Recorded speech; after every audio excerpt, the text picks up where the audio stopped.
tidbits as we finish up Wheel of Consent stuff. So I'm looking forward to doing the giving receiving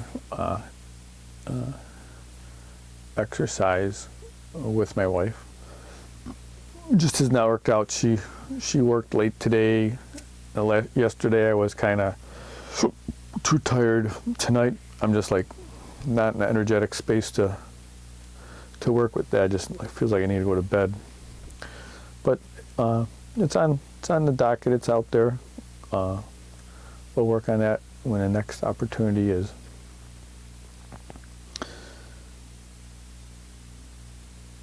The next step with that understanding is that watching some more of the supplemental videos that go along with it is that, you know, she says you do these things 12 to 20 times. I'm going, I don't know how many times I asked to feel my wife's hand 20 times. That's, you know, I don't know that she's going to be a good sport about that. But watching these other supplemental videos, I guess it never occurred to me. I don't know why it didn't, but you know, this is where it starts. I mean, from here, it seems like, you know, more body parts become involved as you do these exercises, right? I mean, it starts with the hand, and maybe add a foot, and maybe you add up to the shoulder, maybe add abdomens, like, kind of get the drift. Like, pretty soon it's kind of like, you know, full body. And I guess it just came up now that, you know, sometimes that isn't even like the big issue. I mean, some people have been, through trauma, have separated from their body. That's how they do it, right? That's why a lot of people become intuitive or whatever, is that they've disassociated, or they've learned to disassociate from their body during trauma. So they're like not in their body anymore, they're out of their body. I have found, and maybe it's not true in general, but I have found that a lot of people that have those, you know, gifts for connecting to other realms, energies, spirits, guides, and intuition, whatever, have usually a traumatic past somewhere where they've had to disassociate.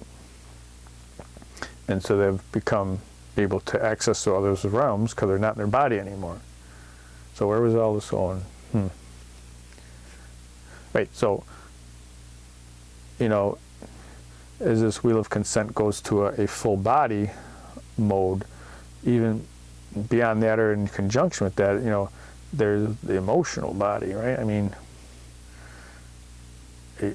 just because you're touching different parts of the body, even a hand, I mean, you know, for some people, touching the shoulder, and, you know, my wife does not like her shoulders touched, right?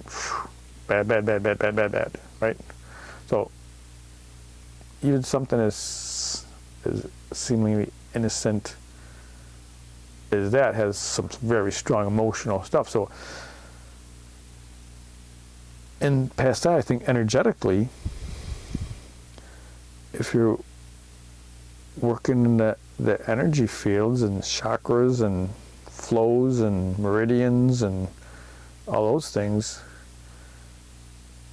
are you consciously allowing access to those for someone to come into your energetic space? To what level, right? I mean, how far energetically are you allowing them in? So, very interesting topic as to, like, how does it progress to the next step, which is a whole arm or a whole leg or whatever, and then even beyond that.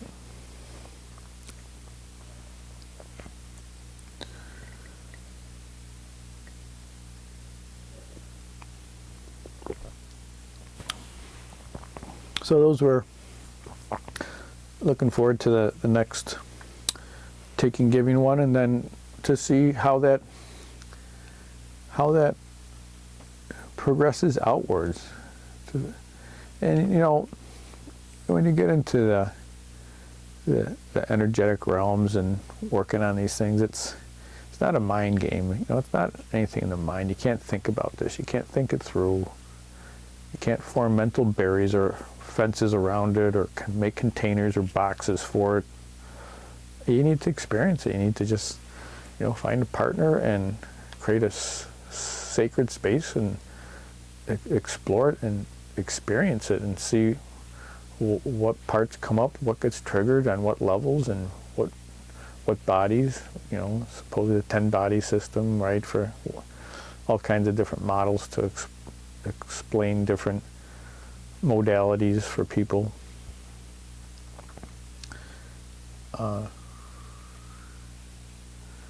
Yeah.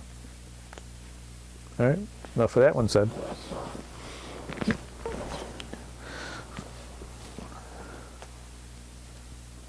Yeah.